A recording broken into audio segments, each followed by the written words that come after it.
Sa gitna ng mga tanong at isyong hinarap ng Department of Tourism, iginit ni Tourism Secretary Cristina Garcia Frasco na nananatili ang tiwala at kumpiyansa sa kanya ni Pangulong Ferdinand Bongbong Marcos Jr. Isang pahayag na ibinahagi niya sa pagbubukas ng ASEAN Tourism Meeting 2026 sa Cebu. Nakatutok ang ulat ni Paul Montibon live mula sa Cebu. Paul.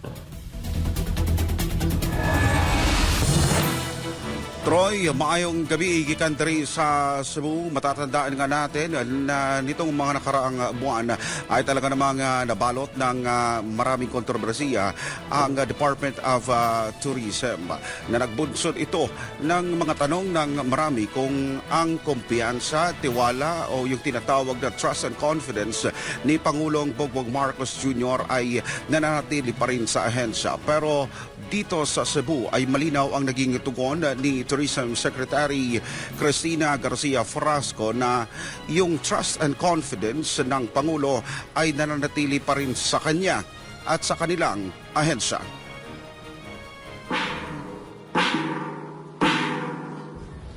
Sa pagbubukas ng ASEAN Tourism Meeting 2026, iginiit ni Secretary Frasco na patuloy ang suporta ng Malacanang sa kanyang pamumuno sa kabila ng mga kontrobersiyang hinaharap ng ahensya.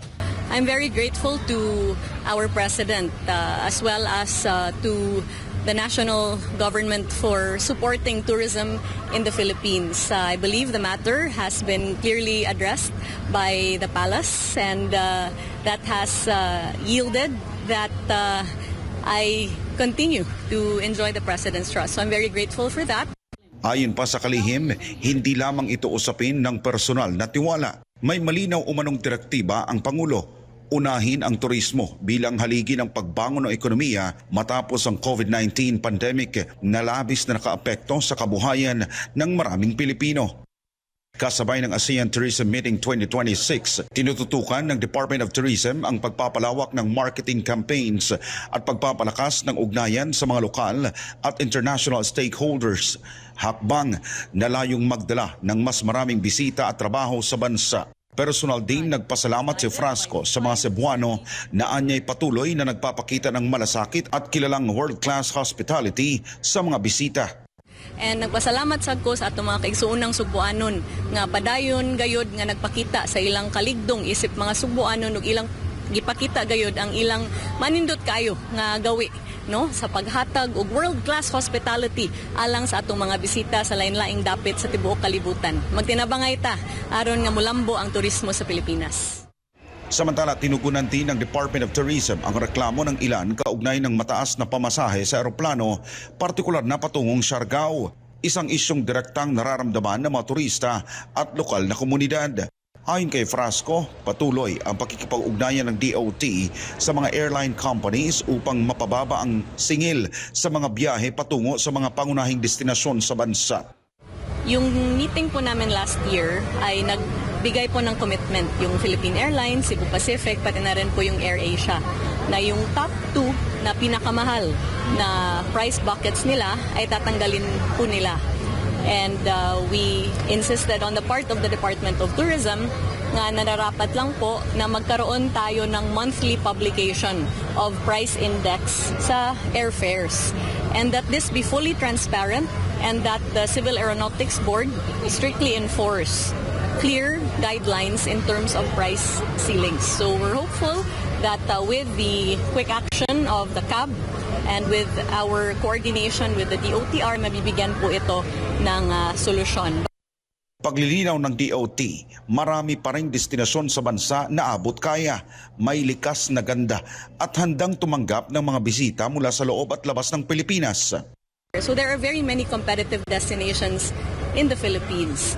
As far as Cebu is concerned, because of our partnerships and our focus on routes development, there were no less than 12 new international flights coming into Cebu. So that shows the growing connectivity of this very beautiful province. Samantala, Troy, para naman sa Department of Tourism, ang tiwala ng Pangulo sa kanila ay kailangan daw na tumbasan talaga nila ng konkretong resulta gaya ng mas maraming turista, mas maraming trabaho, mas maraming oportunidad at yung matibay na pagbangon ng sektor ng turismo dito sa ating bansa. Samantala, Troy, kani-kanina lang ay formal nang inilunsad ang ASEAN Tourism Sectoral Plan 2026 to 2030 ng mga miyembro ng Southeast Asian nation sa ginanap na ASEAN Tourism Ministers Meeting dito pa rin yan sa Cebu. Siyempre, pinangunahan yan ng chairman ng ASEAN, si Tourism Secretary Cristina Garcia Frasco. At nakapaloob sa programa nito ang mga inobasyon sa seguridad, pamumuhunan, kasama na yung mga oportunidad at kalakalan sa pagitan ng mga bansa sa rehiyon gamit yung karagatan, yung kalupaan at maging sa mga panghimpapawid natin. Tinalakay rin dito sa ASEAN Strategic Plans kabilang la ang resilient tourism development, empowerment of human capital, seamless accessibility, digital innovation, diversification at sustainable tourism development. Inaasahan na mas magiging malakas ang ugnayan ng 11 na mga Southeast Asian nations sa palitan ng kakayanan, yung human capital, yung travel at digital empowerment para sa mas malagong industriya ng turismo sa rehiyon.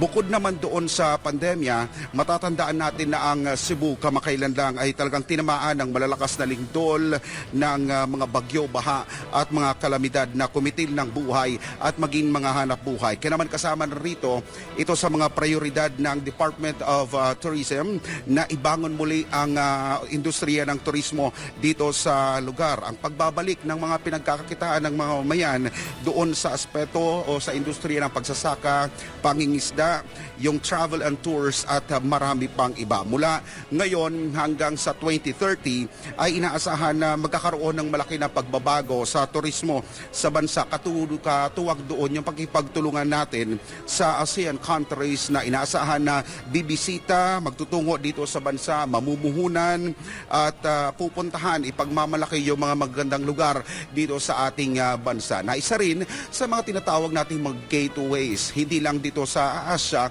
kundi sa buong mundo. Mula pa rin dito sa Cebu Province. Para sa Diyos at sa Pilipinas, kung mahal, back to studio, Troy. Paul, isang tanong lang. Isa kasi sa mainit na issue ngayon is yung iringan, no? Yung pag-aaway ng mga opisyal sa pagitan ng Chinese Embassy at saka sa mga opisyal ng Pilipinas. Hindi ba nababahala si Secretary Frasco na yung patuloy na iringan nila ay makakaapekto sa industriya ng turismo dito sa Pilipinas?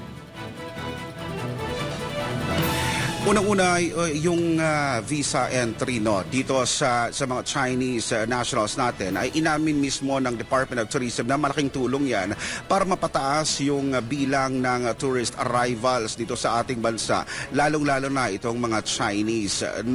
Pero nung ginigiit ng iba ng mga kasamahan natin yung issue ng teritoryo, issue ng soberanya, issue ng conflict in between the Philippines and yung China, ay ayaw nilang pag-usapan niya dahil sinasabi ng Department of Tourism natin na dapat nakatutok lang tayo doon sa pagpapalago ng ating industriya ng turismo sa buong rehiyon at dapat walang kinalaman doon yung mga tinatawag na alitan. Kanina, ang Department of Foreign Affairs, si Secretary Lazaro, ay iniwasan din yung tugon tungkol doon sa usapin ng pagpapahayag na dapat ituring na persona non grata ang ambassador ng China dito sa Pilipinas. Kasi ang sabi niya, hindi pa daw siya nakakabalik ng Manila at titingnan pa niya kung ano yung magiging tugon ng kanilang embahada o ng kanilang opisina. So far, pag sa upasapin ng teritoryo, soberanya, conflict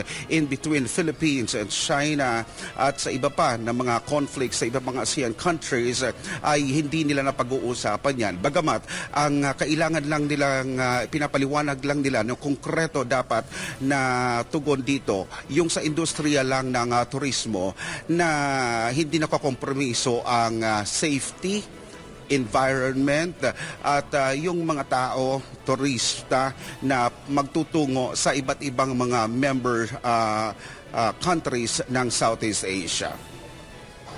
Maraming salamat, Paul Montibon, para sa iyong balita.